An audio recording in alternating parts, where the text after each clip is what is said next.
I'm in danger. Hey toy friends, did you know that Monster High was not the first animated show about a school of monsters on TV? Actually, in 1990, there was a show called Rick Moranis in Gravedale High. If you don't know who Rick Moranis is, you should look him up. But he was a pretty well-known actor he had his heyday in the 80s. Honey, I Shrunk the Kids, Little Shop of Horrors, Ghostbusters, other things. Pretty well-liked actor, and you know, he doesn't act so much anymore, but anyway.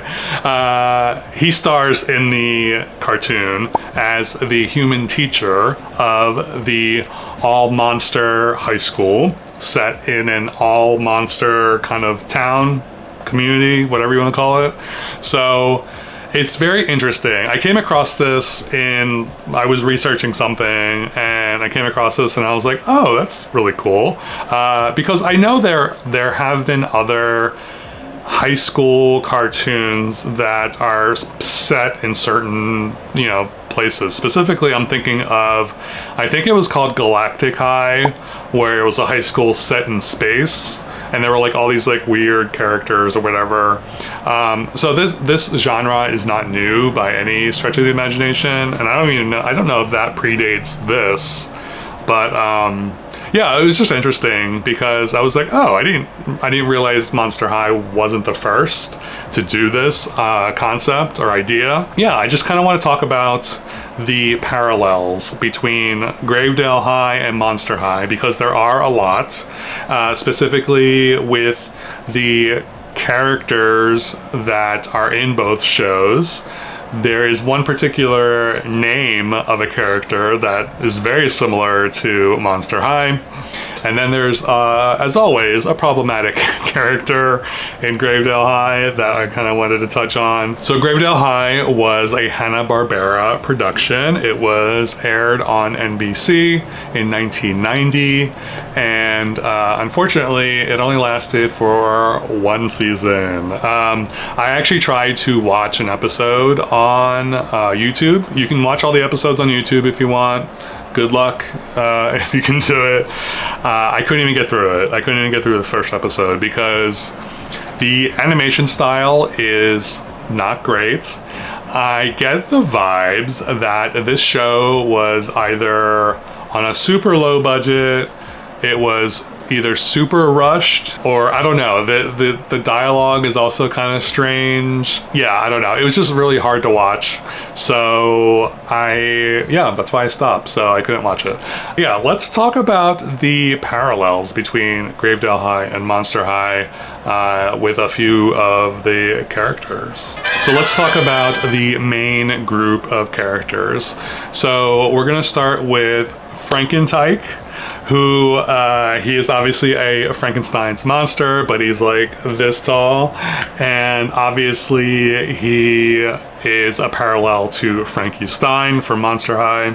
Also, I wanted to mention that the personalities of these characters are not in sync at all. They might, if they swapped personalities with each other, maybe, but it's not like a one-to-one. So it's strictly, oh, this is a Frankenstein character and this is a Frankenstein character. So that's kind of where the parallels are going to be. Next we have Reggie Moonshroud, who is a geeky werewolf, and obviously he's paralleled with Claudine Wolfe. He might be more in sync with G3 Claudine, although I don't know what her G3 personality is like. I feel like she's probably a little more nerdy in G3 than in G1. And then we have Sid, who is the Invisible Man. He's a class clown. Obviously, he parallels with Invisibility from Monster High. We also have Blanche, who is a zombie. Obviously, Ghoulia yelps. And then this one is the one that I'm like, wow, that's like so close. So we have Gil Waterman, who is the creature from the Black Lagoon, and he is like kind of like a stoner, like surfer dude character in Gravedale High. Obviously, he parallels with Gil Weber. They both have GW as initials, and I thought that was so interesting. And yeah, I don't know. It's just weird, right? Weird. And then we come to the problematic character. We have the character of Cleopatra. So it's 1990. This is pretty common for cartoons, I feel like. There's always like an overweight character that is very stereotypical. They're always being made fun of. They're always like not fitting through doors or whatever. There's always fat jokes.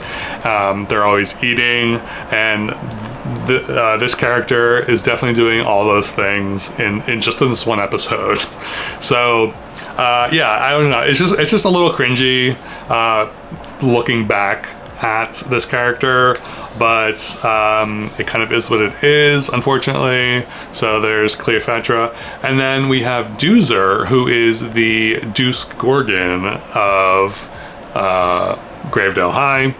So but they're both female characters. There's also another main character who isn't really represented in Monster High technically. I mean, he could be Dracula, Dracula's father, I guess, maybe, but he's too young. His name is Vinny Stroker, and he's kind of got like a Fonzie vibe to him, so there's that character. And then we have some secondary characters. We have Alpha May Centauri, who is a centaur. He is a man-eater from Monster High. We have Nardo, who is a gargoyle. He's like a jock character, and he is the Garrett Duroc character from Monster High. We have Seymour, who is a Cyclops, and his counterpart is Iris Clops. And then we have Natasha Nikinsky, who is a European vampire character, and she is obviously meant to be the Draculara from Monster High. I also wanted to mention there is a headmistress in this school as well. Her name is Headmistress Crone, and she is meant to be a witch monster, but she has a detachable hand, which I'm going to count as a parallel to Headmistress Bloodgood, because she has a detachable head. So as you can tell, there were a lot of similarities between Gravedale High and Monster High. I don't know. I'm assuming there was some influence there. There had to be, because of it's about a 20-year gap in between the characters. So, and that's okay, because there's no way that. I mean, these characters, these monsters, are very like classic monsters. So it's not like they're proprietary or anything. So the fact that they're using the same characters isn't so unusual, I guess, because they're very familiar characters, and they probably want to make that connection. So it's not that crazy that a lot of the characters are the same monsters. I also wanted to mention there was some merchandise with the Gravedale High. They did put out McDonald's Happy Meal toys. There were only 4 of them. Hey, future me here. So after I recorded that video, I made the mistake of going on the eBay and searching for these McDonald's toys, and I ended up finding them. Some of them seem overpriced, but I ended up finding a lot of them. A lot meaning a group of them, for a reasonable price. I got all 4 of them, and yeah, so I have them here with me, so I thought it'd be fun to kind of show you what they actually look like. So they are each labeled set 1, 2, 3, and 4, so that's the order I'm going to show them to you. So set 1 is the Frankentyke one, and this is the one side of the package. So it has the Gravedale High logo, and then the name of the character, and then some, like, you know, technical stuff. So yeah, set 1. I don't know, I wonder if these came out maybe like every week or something. Or, yeah, I'm not sure how McDonald's Happy Meal toys work, but yeah. And then we have the toy on the back. You can see it, so that's cool. So let me just open it up. And each of these has like an action feature. It does something. So let's see, what does this one do? Oh, okay. So Frankentyke, his tongue comes out when you move his arms forward, which is kind of cool. Yeah, this is cute. This is really cute. I'm actually kind of happy I got these. These are adorable, like little Halloween toys. So yeah, that's Frankentyke with his disturbingly long tongue.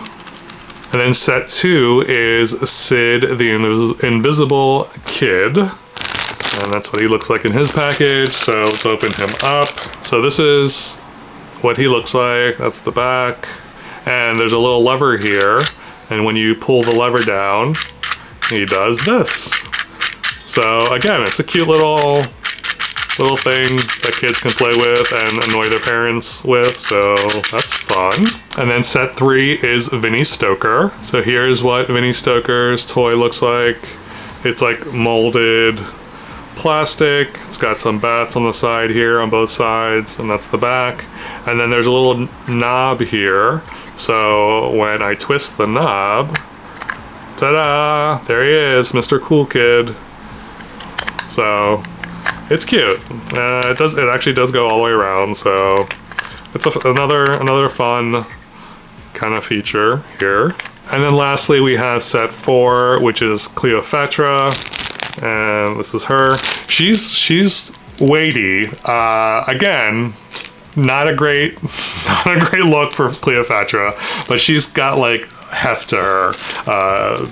Like she's very weighty, and I think it's because she is a kind of like one of those toys that like doesn't fall over. So her bottom is like super weighted, and I think it's like one of those like almost like those like punching bags. Do you remember those like clowny punching bags from the 70s or 80s, like where you would punch it and it would come back up? So I think that's kind of her gimmick, which is kind of strange, but I mean, it's a good representation of the character from the cartoon, so that's good. But I literally just made the connection that she's also like her toy is even like overweight, so unfortunate, but yeah, I guess cute. I don't know, but anyway. So here are the 4 characters all together. They make a fun gang, I guess. So I'm gonna throw it back to past me now. Bye. So yeah, overall, I think Gravedale High was an interesting concept of a show. I don't think the execution was great, and I feel like that may have been one of the reasons why it didn't succeed past 1 season, 13 episodes. But yeah, I'm glad it existed because it kind of like set the stage for that kind of show, even if it wasn't super successful and it took 20 years to come out with another monster high school concept. But yeah, it's just very interesting. The internet is just full of these like weird little nuggets of history, and yeah, it's just really cool. So let me know in the comments below what you think of Gravedale High. Are you familiar with Gravedale High? Did you watch any of the shows? Will you watch any of the shows? Let me know below. As always, thank you so very much for watching. I truly, truly, truly appreciate it. If you haven't already, please remember to subscribe. And I hope you're having a lovely whenever you're watching this, and I will catch you next time.